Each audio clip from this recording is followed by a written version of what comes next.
You're listening to Pop Culture Detective Audio Files. In each episode, we investigate the social and political messages embedded in popular entertainment. I'm your host, Jonathan McIntosh, and today we'll be examining the latest movie based on a theme park ride at Disneyland. I'm of course talking about the new adventure film Jungle Cruise, starring Emily Blunt and Dwayne "The Rock" Johnson. My name is Dr. Lily Houghton. My brother and I are looking for passage upriver. What's out there in the jungle? It's not a fun vacation. Well, I'm not here for a vacation. Legend has it that there is a tree that possesses unparalleled healing power. It will change medicine forever. And you need someone to help you find it. Here we go. Before we begin, I just want to quickly say that you don't have to necessarily have seen The Jungle Cruise in order to get something out of this conversation, because many of the issues we'll be discussing do have relevance to other pieces of media. Now, most of the rides at Disney theme parks are based on movies, but The Jungle Cruise isn't the first time that Disney has attempted to flip the script and make a blockbuster film out of a pre-existing theme park attraction. The most successful was, of course, the Pirates of the Caribbean franchise, which was directly inspired by the ride of the same name, which opened in 1967. As of today, the 5 Pirates movies have grossed $4.5 billion globally. But Disney's other attempts at making movies based on rides have all pretty much flopped. Those include Tomorrowland in 2015, starring George Clooney, a version of The Haunted Mansion in 2003, which was a vehicle for Eddie Murphy. There was a live-action movie based on the Country Bears Jamboree in 2002, a Mission to Mars movie in 2000, and a TV movie based on Tower of Terror back in 1997, starring Steve Guttenberg. While all of those movies bombed, The Jungle Cruise has already been a success, successful enough that Disney has greenlit a sequel. On one level, Disney is trying to reignite interest in an old, dated theme park attraction. And on another level, they are trying to copy the box office success of the Pirates of the Caribbean movies. It's not a coincidence that both of these franchises draw heavily on colonial fantasies about Western adventurers exploring strange, exotic places. From this point on, your Adventureland ride will be exactly the same as if you were here in person. Welcome aboard the Jungle Cruise. I'll be your skipper and guide down the rivers of adventure. You know, we always turn and take a last good look at the dock and wave goodbye because we may never see it again. And while this new Jungle Cruise movie attempts to sidestep some of the ride's racist history, it still doubles down on other exotification tropes and really attempts to have it both ways. So here to discuss The Jungle Cruise are two of our favorite guest detectives, Felicia Lopez and Carl Williams. Felicia Lopez is an assistant professor at the University of California, Merced in the Department of Literatures, Languages, and Cultures. She is currently teaching a class called Latinx, Chicanx, and Indigenous Representations. Thank you. It's great to be here. Carl Williams is an assistant professor of clinical law at Cornell Law School. He teaches and supervises students working on legal projects and cases supporting struggles for racial justice, sovereignty, and liberation. Hey, thanks. Good to be here with y'all. So I want to, this is a movie that is based on a ride. So I want to start by talking about the ride a little bit and the history of that ride. Now, one thing about The Jungle Cruise is that it was one of the original attractions, like way back when the park first opened in 1955. And it was inspired very directly by a movie called The African Queen, starring Humphrey Bogart and Katharine Hepburn. In The African Queen, I just rewatched African Queen because you made me do it, John. You made me do that. I'm sorry. I'm sorry. Yes, you should, because the first scene literally has spears in it. And Humphrey Bogart throwing a cigar to a bunch of Black Africans, and them being so wild and excited about the cigar that like a dozen people get in a prolonged fight to just get a puff of the cigar. From the thrilling pages of world-renowned author C.S. Forester's story, and filmed in the jungles and at the headwaters of Africa, the Dark Continent, in all the magnificence of color by Technicolor, comes the most exciting adventure ever screened. So we start off with a ride that has colonial elements to it, right? It's sort of this white adventurism. The world is your playground. I have been on the Jungle Cruise, I think, once when I was little at Disney World in Orlando. But Felicia, I know, has been on the Jungle Cruise many more times than that. So she is our resident expert on the ride. And so I thought maybe she could start off by talking a little bit about the ride and what it's like. Yeah, absolutely. As someone who grew up in Southern California and had parents who worked for Disney, Disneyland has been a part of my life for as long as I can remember. And so it was one of the rides that I did go on quite regularly as a child. The ride itself is kind of an anomaly now in the park. So a lot of the rides now are either roller coaster style or they're based on children's movies. Now we have California Adventure. We have a lot of different things that are highly commercialized. And then we have the Jungle Cruise. It is slow. It seems like a ride that doesn't lend itself to a movie. Like I was really surprised when I saw this movie was coming out because it seems like the last ride that you would want to make a movie about. It's just not a very popular ride. You wait in a line and then you get into this boat with maybe about 15 other people. There's an actual human being who is skippering the boat, who is the skipper on the boat.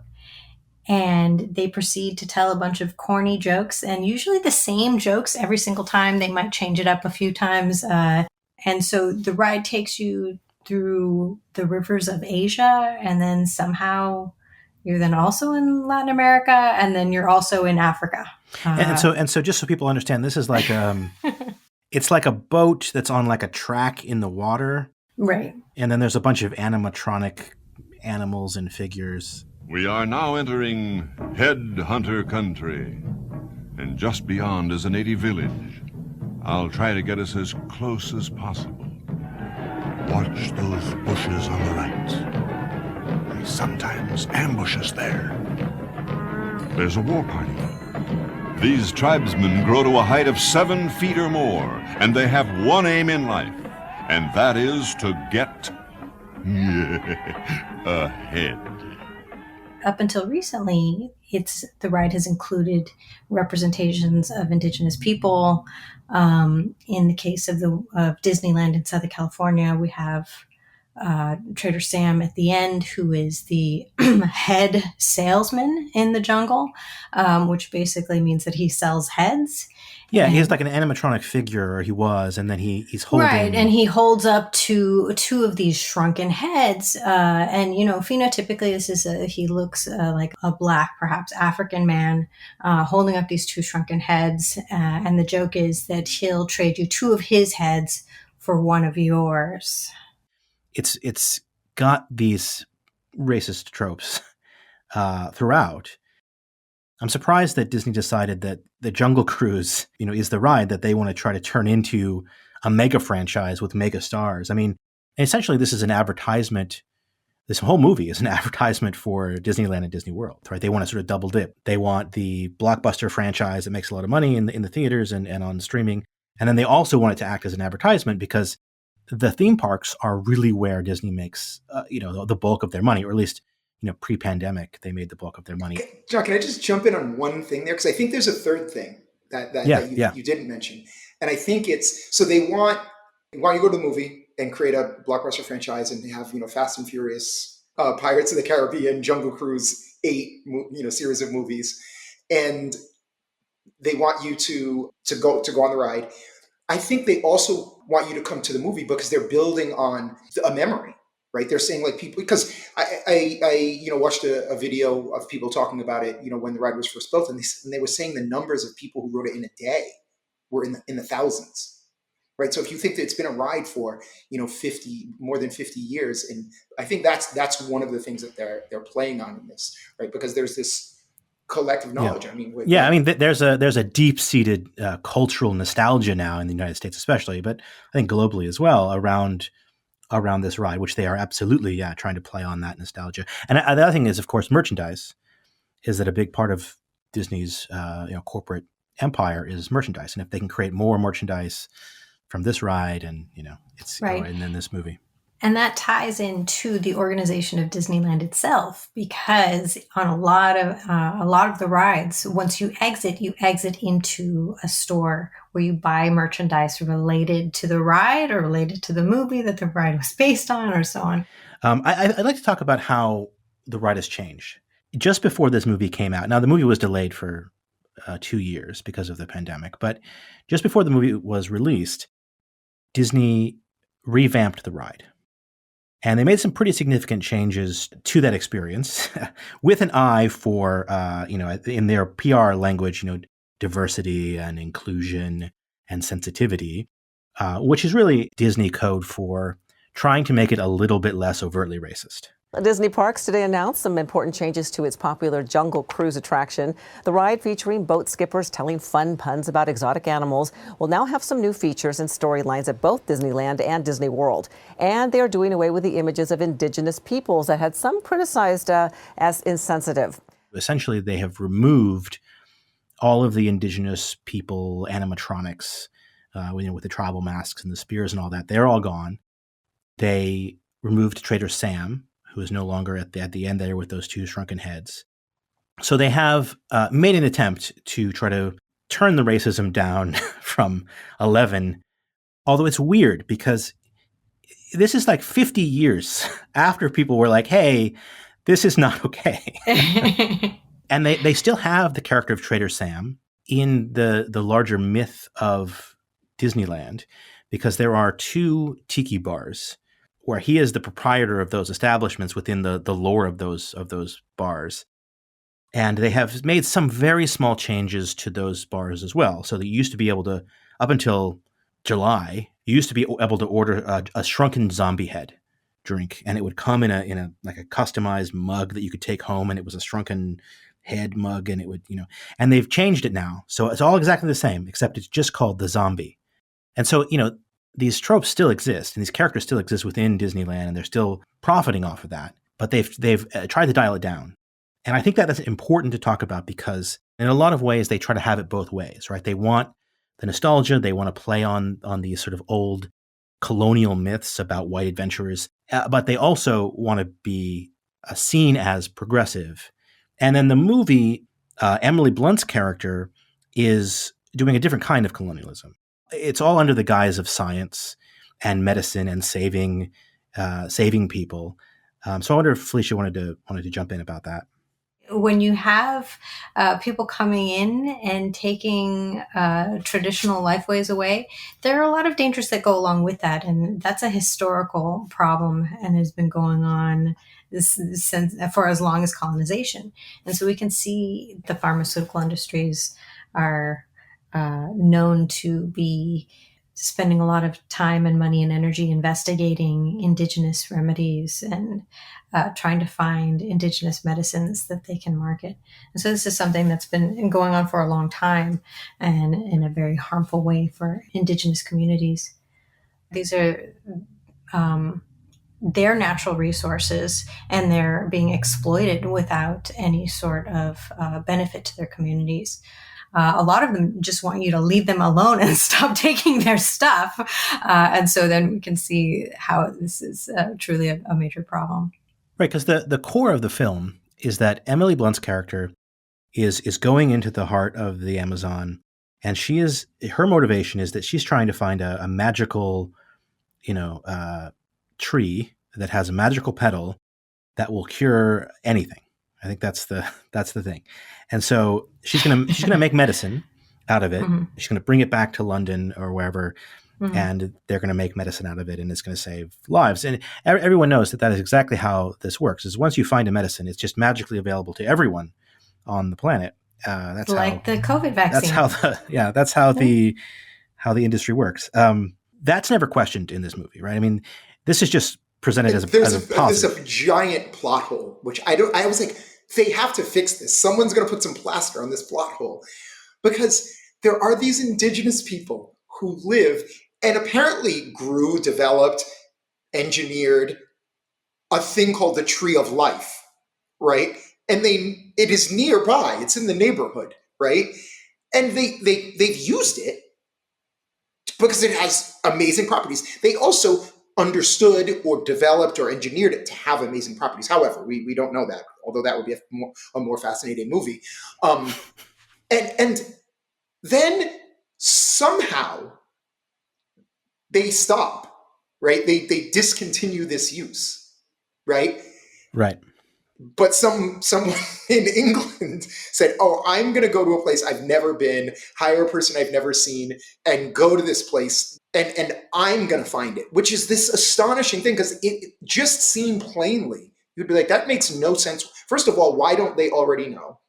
And even if they didn't know, they know of it. So why couldn't they solve the the lost tree problem?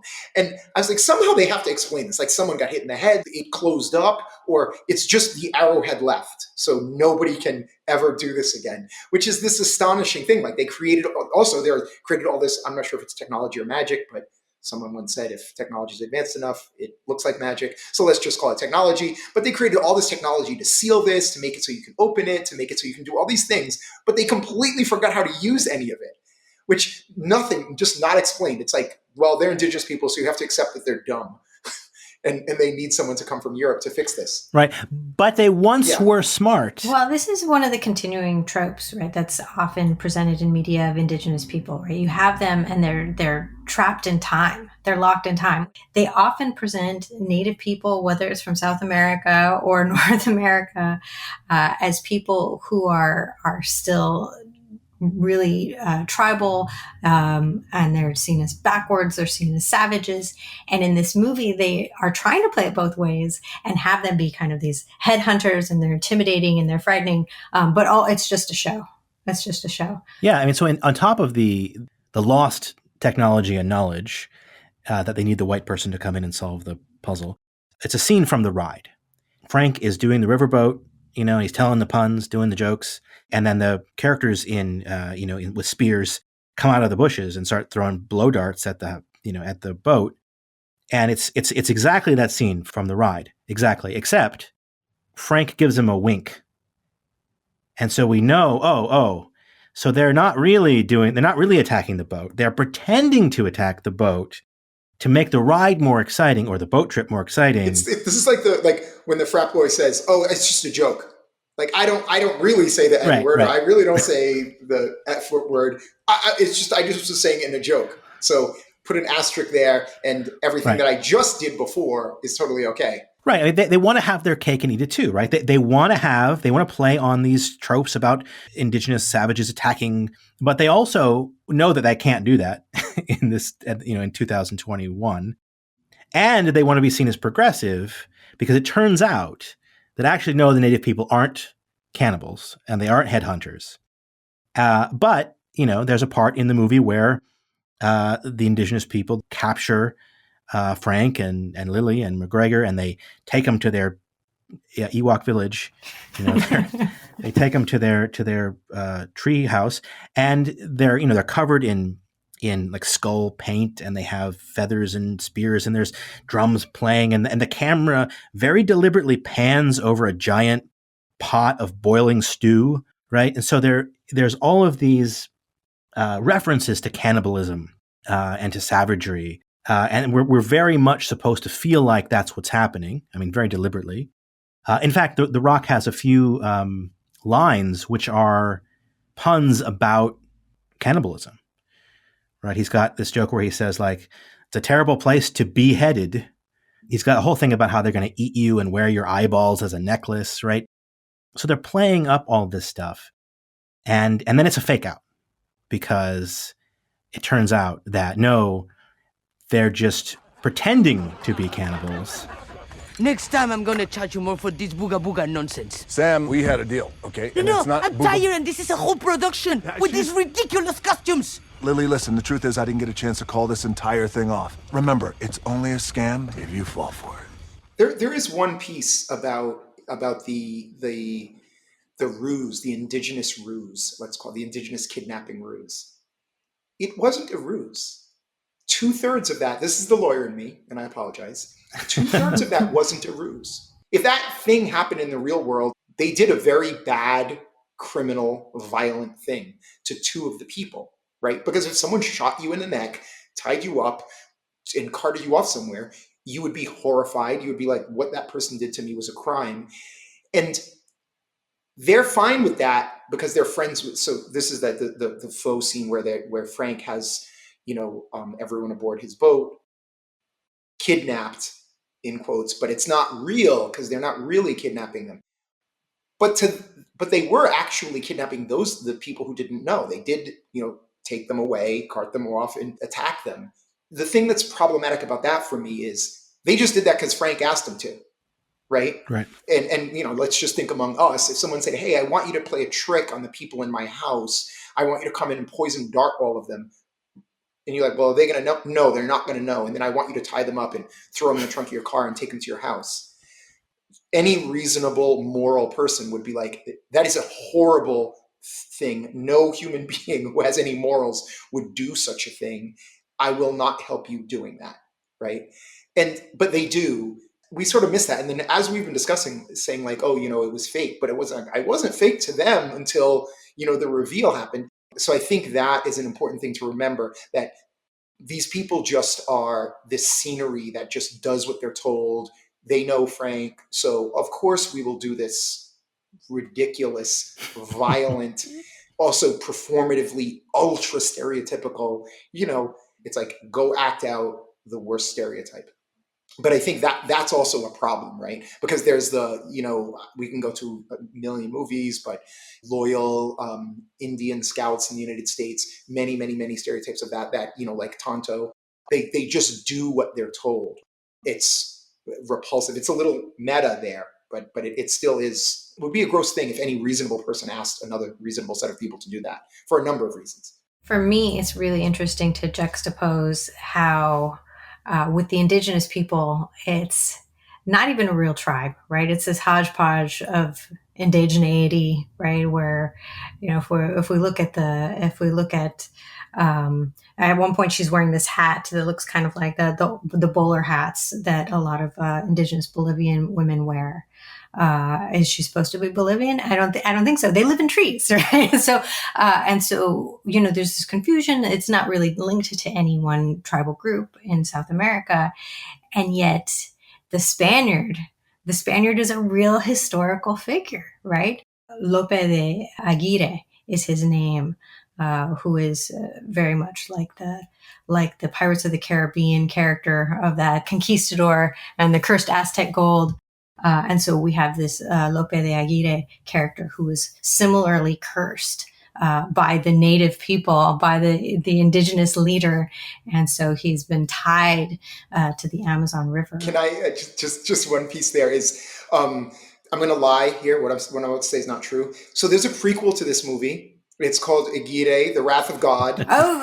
And it's by Werner Herzog. It's in German. This is not like 1972. This is a very old. Yeah, it's not a prequel to this movie. But if you watch it and just in your mind say that it's a prequel, because Aguirre, The Wrath of God is an amazing movie about colonization, about the role of the church, even about the role of race. So what is it, for people who haven't seen it, what's this movie about? I mean, what's the plot? It's about Aguirre. Right. It's about Pizarro's men who are going to go they're trying to find El Dorado. Right. The lost city of gold. Because the only two things that anyone was ever looking for was a Fountain of Youth and El Dorado. Right. And this, they had it, it's not nice to go just look for gold anymore. So 2021, it can't be gold. So it's got to be, healthcare. Right. It's the Avatar tree now. So they are these people who break away from a group of Pizarro's men, and then they're going to go look for El Dorado. They have a bunch of indigenous slaves with them, and they go through the jungle to try to find El Dorado. It obviously doesn't go very well. In the movie, it doesn't go very well for them. And yeah, people should watch that. Well, I haven't seen the Werner Herzog movie myself, but I do know about him as a historical figure.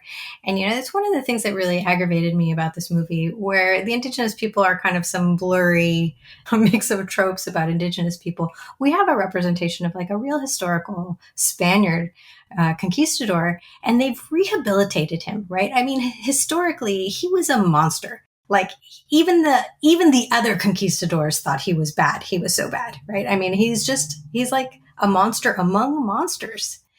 And yet in this retelling, he wasn't trying to gain personal power and fame and fortune. He was trying to get something that would save the life of his daughter. Right. They've changed the motivation for the entire, for the conquest, right? Yeah, they've changed the motivation for conquest from a quest for riches and power, which is what it was, to a quest to save his daughter for medicine again, right? And that's the reason that he's there. So we're sort of sympathetic to the old conquistadors, and up until the point where they lose their patience and then they kill a bunch of indigenous people, and then we're like, oh, now they're bad. We'll call that the genocide point for the movie. Right. And in the movie, the conquistadors are the villains. They are literal monsters. They are. But I think it's important to note, like Felicia's saying, that they changed their motivation. The motivation for being there in the first place. And that's the same thing is true for Lily's character. The reason that she's there is also this sort of benevolent science and medicine thing. So Felicia was saying that the representation of the indigenous people, they're a hodgepodge of stereotypes. But they seem to exist also just to be killed. Both in the old conquest scenes, those sort of flashbacks, but also in the 1916 version of events. And you just see indigenous people who have no lines, really, dropping like flies.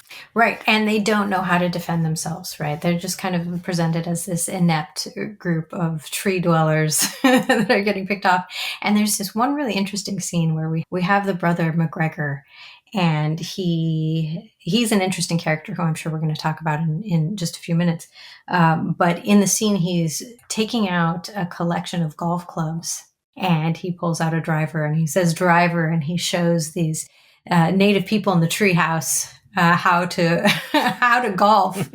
And so in the midst of this fight, a couple moments later in the film, the indigenous people are dropping by flies, and the only one who was able to defend them in any sort of way was this one indigenous person who grabs the golf club and whacks the Spaniard with the golf club and then says, driver. And we can see that the brother of our main character is being kind of like a white savior. He's taught them how to properly defend themselves with golf clubs, which they were unable to do with their own weapons. So really, it's kind of perpetuating this idea that they're just so far in the past that they can't even take care of themselves. And just going on that, it's like the ahistoricalness of what happens in this movie. The indigenous people are sort of just this side note that didn't matter. Can I rewrite the movie and make it about the indigenous people who actually yes, please get to thrive and live and use their resources to actually save lives? I mean, it is interesting. I mean, the indigenous people in this movie, like, they're trying to get the key, the heart, whatever it is, that opens up the tree, which they've forgotten about, but they don't actually even want it. Completely, because she can read the language. She can still read the language, right? She can read the language, yeah. And she knows about the curse, right? She tells Emily Blunt, like, you have to run away from the river. So she has certain knowledge. She's not clueless. She knows plenty. She just doesn't know enough. Yeah, and why they decided to remove the character Trader Sam completely from the rides, but they put them in the movie. They just changed their gender and make her the leader of the tribe, and kind of make her a good guy who helps them out in their quest a little bit, but who also has no interest in finding the tree or, getting the artifact back. Like, she's just doing it because Frank wants it, and she's going to give it to him. She's literally like the fifth most interested person in the Tree of Life. It's like Emily Blunt's character, Lily, Skipper, Frank, random Germans, the people made up of honey and bees and bugs, the conquistadors who've been dead for 300 years, and then the person who it belongs to, right? The people who are like right. And I'm going to say even the people who created it, right? Or grew it. Right. And they have no interest. They're just like, oh, yeah, we don't care about this, and we're just here for a cameo. One of the things that is interesting to me is the way that this movie is being released after movies like Moana and Coco were released, which also play on indigenous traditions, but in a very different way. I mean, and so I think, some people might say, well, okay, but what makes this different, They're not the bad guys really. They're just pretending to be the bad guys. And they're not cannibals really. They're just pretending to be cannibals. So isn't that a good thing? And how is it different from Moana or Coco or a movie like that? It's completely different from those movies. I mean, there are critiques that can be made. I know there's some critiques of Coco, but even still, they did some great work consulting with communities and with trying to access historical knowledge and cultural knowledge for both of those movies. And I think that they ultimately did a good job. I'm much more attuned to the material going on in Coco. I think ultimately they did a good job with Coco. But that was trying to center a story about a family in Mexico.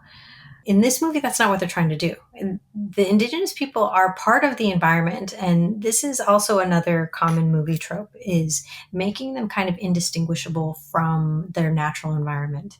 And the natural environment in this case, and we know it from the very beginning, The Rock's character, Frank, tells us that everything in the Amazon is trying to kill you, right? That the whole place is just dangerous. And so they're part of that kind of environment. Hey! Hands in the boat. Know this about the jungle. Everything that you see wants to kill you. And can. Poison angel's trumpet.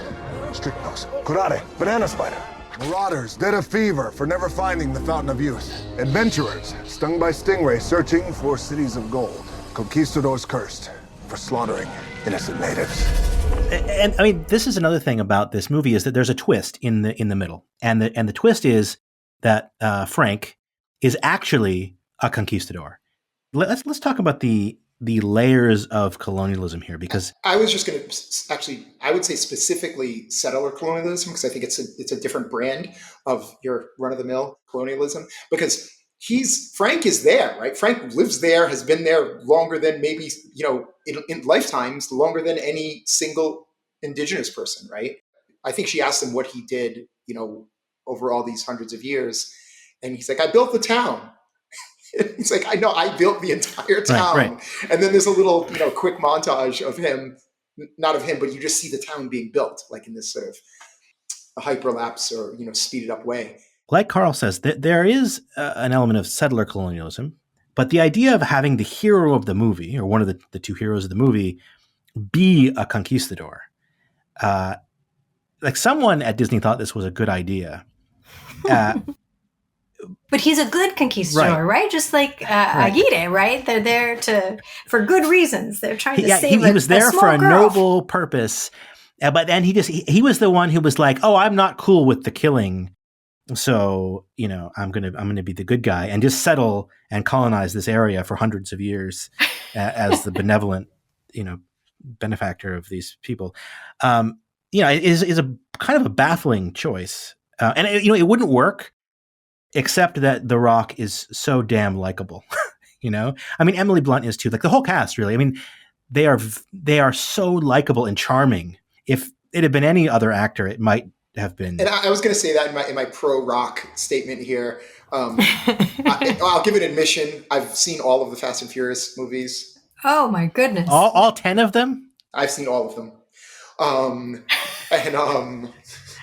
And that's aside. But separately, The Rock has done things. I mean, and this is of celebrity appearances and things in a certain kind of limited way. Is supportive of Indigenous people's rights. Specific and very, very certainly of Pacific Islanders' rights, certainly because of his background, I think, and has shown up at places, right? I think Hawaii, when people were fighting against building the 30-meter telescope on Mauna Kea. I just wanted to mention that, and that's not to let him off the hook or say he should be more responsible than he is, but we should all be responsible for our politic. So we have what is essentially the Disneyification of colonialism. Disneyification is creating an illusion of something real, sort of a simulation of something real, but in a way that makes audiences, especially white audiences, comfortable. It might be stereotypically scary in places, but ultimately it's designed as an adventure for white people to imagine vicariously. And that's what Disney does with a bunch of these things. They didn't change that here. It is still a movie that centers the white characters, or the European characters at least. And so I think that process of having it both ways, trying to have it both ways, of the writers trying to say, well, we want to play on this nostalgia for sort of colonial adventurism, but we also want to get progressive points for doing it in a way that is self-aware and sort of lampshades the more racist elements of this. And I think you can see the writers trying to have it both ways in some of the other characters in the way that they present McGregor, who is billed as Disney's first gay character. But they also tried to make a big deal out of LeFou being their first gay character in the live-action Beauty and the Beast. And they also tried to make a big deal out of the character of Artie in Cruella being the first gay character. And then there was a blink and you miss it character in Onward. There was like a kiss in the background of one of the Star Wars Rise of Skywalker. They're never committing. I just wanted to say something about this being, I'm making Cody Marks a gay character, because it's this othering, right? And he really, all we know from the movie is he's not a person who likes, there's some comment about like a woman and he's like, oh, that's not like, what is the quote he says? The line is, my interests lie elsewhere. That's it. So he just others. He says like, not that, right? So exactly, Cake and Eat It too. Like they're just like, we're not going to tell you and we're not going to say anything. But also I think we're making an assumption that means he's gay, right? Which I think is an interesting thing, right? I think it's a fair assumption. I think that's what they wanted to do. But it's also, ain't nobody said that. Right. They're not willing to say it. But they let you know through later jokes that were really quite offensive. The gay jokes, right? Disgusting, yeah. Yeah, I mean, they let you know that he's gay through gay jokes, but his actual dialogue, he doesn't say it. And this is Disney hedging, right? This is them trying to play both sides again. There's a huge market in China, and they want to make sure that you could watch this movie, you could just not get it, right? I mean, they want that. That's, the fact that it's ambiguous is on purpose. They want to get the points about how this is a great representation and their first LGBT character, but they don't want to actually have the character be gay in the movie. And so the way that, like Felicia said, the way that we know this character is gay in the movie is because they make jokes about him constantly. And specifically, they make jokes about how effeminate he is. Right? This is a sort of a running gag that he's effeminate and that he's cowardly and that he likes sort of frivolous, fancy things. Right. And so it's really the stereotype of what's called a dandy character in fiction. I think that's actually the China part of that's really fascinating, because you could watch that and just think, oh, he's just a really wealthy, lazy Western. I was just going to say American, but a wealthy, lazy Westerner. Right. And because he has all of this luggage, he dresses really fancy and, in the middle of a jungle cruise, and he brings his golf clubs, and you could be like, the reason he's not a superhero in this is because he's, the idle class. Yeah. I mean, there's this sort of bizarre thing that they do in this movie where in a lot of adventure films, you have a rugged adventurer, whether it's, Humphrey Bogart or Harrison Ford as Indiana Jones or whatever. And then you have this woman coming along. I think of like Temple of Doom, where you had the Willie Scott character sort of being drug along on the adventure and she doesn't want to be there. And she's not fit for the jungle. She's constantly complaining and she doesn't have the fancy things that she's accustomed to. And so the audience gets all of these sort of, they identify with the Harrison Ford character in that because he's rolling his eyes and making jokes about her and putting her down because, she's not rugged enough to handle it. And that trope has been around forever. And so they redo that trope. They just reproduce it in this movie, except instead of making jokes about her, they make jokes about the gay character, who's ostensibly gay character.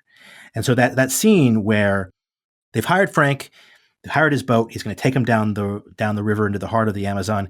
And here comes all these porters, and they have all this luggage, like way too much luggage. This is the classic too much luggage joke. Frank says to Lily, "You can't take this. What are you doing?" And she's like, "Oh, it's not mine. It's his." And she points to her brother.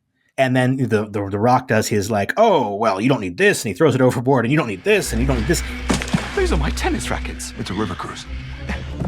Oh, assorted daywear and shoes? No.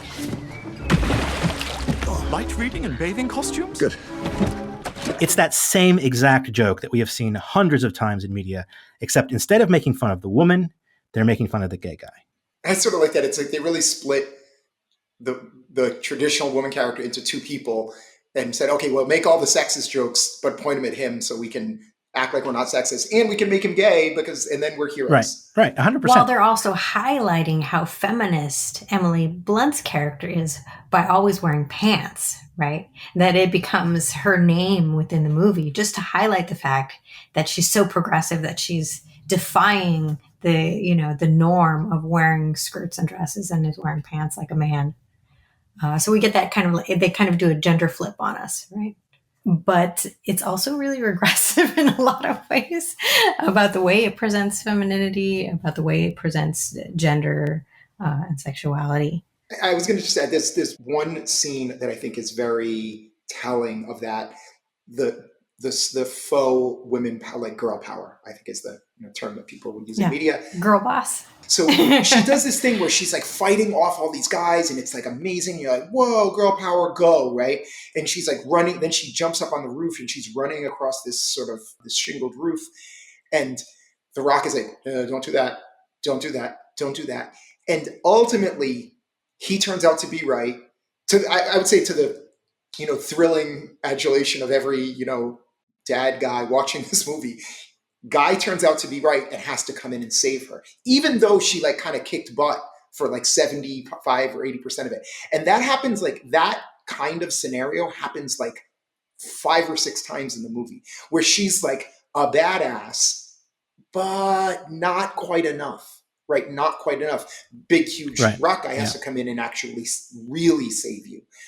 Because even the very first scene, right? The very first scene where she's trying to get the MacGuffin, right? The thing that you need to solve the movie. The artifact. Right, the artifact. And so she reappropriates it from the people who stole it. She re-steals it.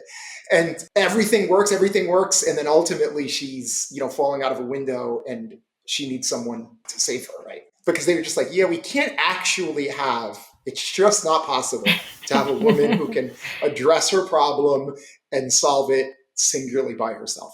Yeah, and if you contrast that with The Rock, Frank is a superhero. He can't die, he can't be hurt, like he is effectively a superhero and has no flaws, but she can't swim. Like that's her Achilles heel. Suddenly you have this character who's capable in every way, but the funny thing is, she can't swim. So she needs him to help her whenever she gets near water. Which is where the whole movie takes place. Again, they sort of want to have their cake and eat it too, right? They want to have the feminism points for having this badass female character, but they also, have to have Rock do some saving. No, Frank, please! Listen. I cannot swim, Frank. That is not something I can do. You've never tried. Look, I'm trying. You don't have to swim. I'll do all the swimming. It's not. Listen, I can't, Frank, look, please! I can't do this without you. I need you. You have to trust me. The way that they present masculinity in this movie, I think is worth talking about. I think it ties into all of this because while we're constantly getting jokes about how effeminate and unprepared and cowardly the McGregor character is, we are simultaneously seeing Frank as a hyper-masculine guy who is capable in every respect. He's really good at fighting, especially. And then the juxtaposition is that McGregor, who is too effeminate to be effective in fighting. And so you get another gendered joke when he, tries to fight the bad guy and he can't, like he hits the bad guy and nothing happens because he's too weak and, to do any damage. And so he then kind of has this moment where he decides, I'm going to kick him in the groin. Right. And so you have the classic trope again of the woman who's not good at fighting, getting the better of the bad guy by kicking him in the groin. Right. That's the trope. And they give it to McGregor in this one. And then there's a scene where he pees his pants. Right. And that's supposed to be really funny because he's such a coward that he pees his pants. I mean, you just get these things. The worst one, though, is when Frank has the sword stuck in him. Right. And then they are pulling out all those, do you want to bite down on McGregor's stick? Is that what they was saying? Right. Yeah. And it's, it's awful. So let's just back up a second. Before that scene happens, we have this sort of faux coming out scene, which Carl mentioned. And within that scene, Frank's reaction is good. I mean, he says, cool. He has no issue with it, apparently. That's a nice moment. I mean, that's fine. But then later, a few scenes later, Frank has a sword stuck in him and it needs to be pulled out. And it's presented as an opportunity to make a series of gay jokes, just one after the other, out of nowhere. Gay sex jokes. Gay sex jokes. Gay sex jokes specifically. It's going to hurt. And so there's this joke about how, do you want to bite down on McGregor's stick? And he's like, no, just pull it out. And then McGregor's like, well, do you want me to, I can maybe pop around to the back, and like fiddle with it a bit or something. Like there's wiggle with it from the back, I think. Yeah. So it's. And he's like, no, definitely not. Definitely right. He not. has this like gay panic moment all of a sudden. Right. And it ruined the previous moment. Yeah. It's very clearly this homophobic gay panic moment with all this sexual innuendo. And if this is their first gay character, quote unquote, Disney's first gay character, what are they doing? Why are there gay jokes? This is a very specific, like dialing down to the core of the homophobia here, right? With gay panic. Also, can I just say one thing? It's also like, who is seeing this movie, and who are they bringing? Like, what is the age group, and what is right? Like, how many who is people this are going, joke for? And you're in there like, Daddy, what did it mean about writing down in the stick? Like, you laughed. Like, well, who? I just was watching and I was like, isn't this like kind of like a family movie? It's 100% a family movie. So why? So like it's just weird. This joke is like one of those things where they put in a family film, for, a joke for the parents, sort of innuendo joke for the parents, and the joke is a homophobic joke. Like it boggles the mind that this is in there to me, and that Disney has the audacity to want points for making a gay character that they won't even say is gay, and they're making homophobic jokes about the whole time. It's baffling. I agree. I completely agree. Yes. I mean, it's more that the character is here. It's a walking target, right? It's like Target has walked on. Yes, now we can shoot jokes at this thing. Because in almost every way, there are a few moments that aren't. But really, like if you look at that, the let's call it the coming out moment, you could easily argue that that's just a setup for what comes later, right? But I also think since they're all jokes of innuendo and they're all the so-called coming out scene is also very much filled with innuendo and nothing is direct. They'd be very easy to translate away. They don't even exist anymore. Not the jokes, not the coming out. It's gone. It's already prepared to translate for a Chinese audience, or any audience who might be opposed to viewing.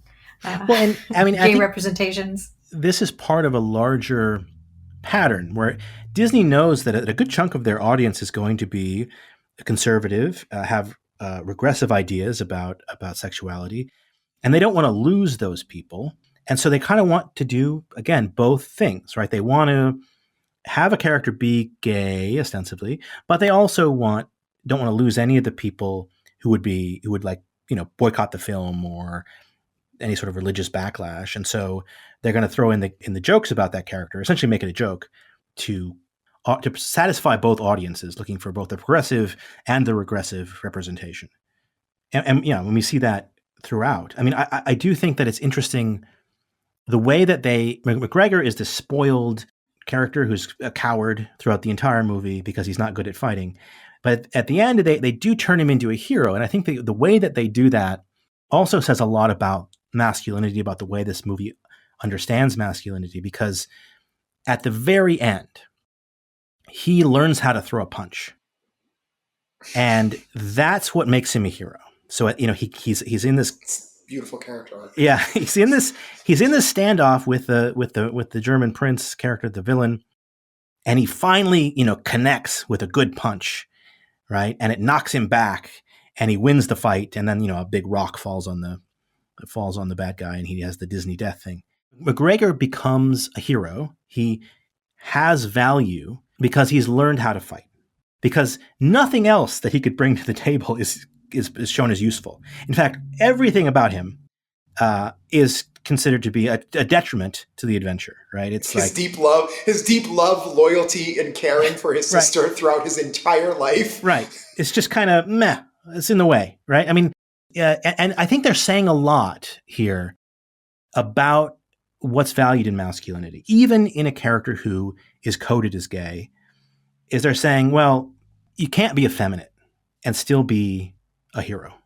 You have to learn to do what The Rock does in these movies, right? You have to take on these sort of hyper-masculine values. You have to learn how to fight. You have to learn how to be physically violent and intimidating. That's how you're going to get confidence, because he gains confidence through that act of punching the guy in the face. And at the end, he's giving that speech again in front of the stuffy academics back in London, and he doesn't need the cards and he doesn't mess it up, because he's gained his confidence now, and he no longer has the sort of characterization as being overly effeminate.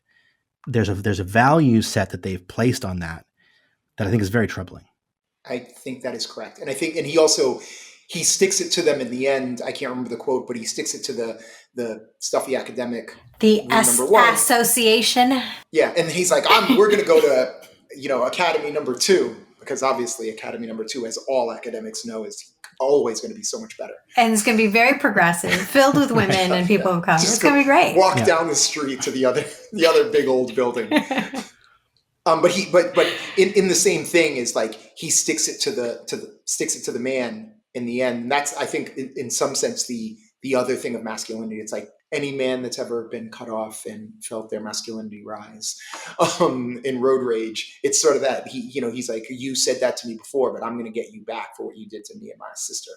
And then, storms off. Well, and right. there's a scene where he accidentally gets a tattoo, right? And he's very vain and cares about how he looks, and that's considered to be a joke, right? But once he accepts the tattoo as being this messy thing, that kind of makes him more rugged, and he's no longer concerned about how he looks, and so that also sort of propels him towards heroicism. All of this stuff is reinforcing one particular type of hypermasculinity, yes, even for characters who happen to be gay. Okay, so we've covered a lot. What should Disney do? I think that they should retire this stuff, but I think that there are going to be people who ask a question sincerely, that what do you do with all of these rides and these old movies and the IP that Disney keeps trying to rehabilitate and resuscitate and bring into sort of the modern era? Is there a way to make these stories, these sort of adventure stories, in a way that isn't inherently racist or colonialist? Like, is that even possible, and should they try? How could you tell a story that is that? I mean, I think there are a lot of ways to tell a story that is that, right? I don't know where the next Jungle Cruise is. Obviously, the sequel is going to be, they're going to have to do one for each area, each major river. You could make people of that land. I mean, we could talk about what the word indigenous means, but people who are indigenous to the land where that thing is happening, they could be not scenery. They could be the people who are the main characters. They're the stories of those people, which, I don't know, there are probably 100,000 stories of that, across the world, and they're probably all, quite fascinating. You could retell this story. You could retell this story in this locale about the story, if you wanted to make it there, of, what happened to, Aguirre's men, right? And how, they were going to kill people and they were going to find the city of gold, and they didn't, and people stopped them. And those people lived and thrived. That would be an awesome story. Right? I'm going to write that. I want to write that right now. Well, I mean, Disney's made Moana, so they know how to make movies. They know how to make stories that are completely devoid of white people and completely telling indigenous stories. So they know how to do it. It's just not what they like to do most of the time. Yeah, I mean, I can imagine a sort of Indiana Jones in reverse story, right? Where you have the indigenous people. This stuff in the museum belongs in the indigenous community. Right. I mean, I got that. Yeah. So it's like Tomb Raider, Indiana Jones, but it's Museum Raider. Right. Yeah. They go into museums and they steal. I was going to say steal. They don't steal. They repatriate all of their shit. It's essentially the Killmonger story, except he's the hero and the good guy in the movie, right? I mean, you could have a story where, indigenous people go and reclaim the stuff that's been stolen from all over the world in colonialism. Wow, you could have, that could be a really, really, really long series. Yeah, I mean, you could have 100 different films in that franchise. We can definitely write this. And with that, it's time to bring this case to a close. Please remember, all of our pop culture detective media projects are 100% funded by viewers and listeners like you. So if you enjoy the kind of in-depth media criticism you just heard, please consider going over to Patreon and supporting our work over there. Just go to patreon.com/popdetective. As always, you can keep up to date with all of our projects on Twitter @popdetective and find all of our long-form video essays on the Pop Culture Detective YouTube channel. We'll be back again very soon with another audiophile investigation, so please remember to follow or subscribe wherever you get your podcasts from. And I hope you'll join us again next time. Thanks for listening.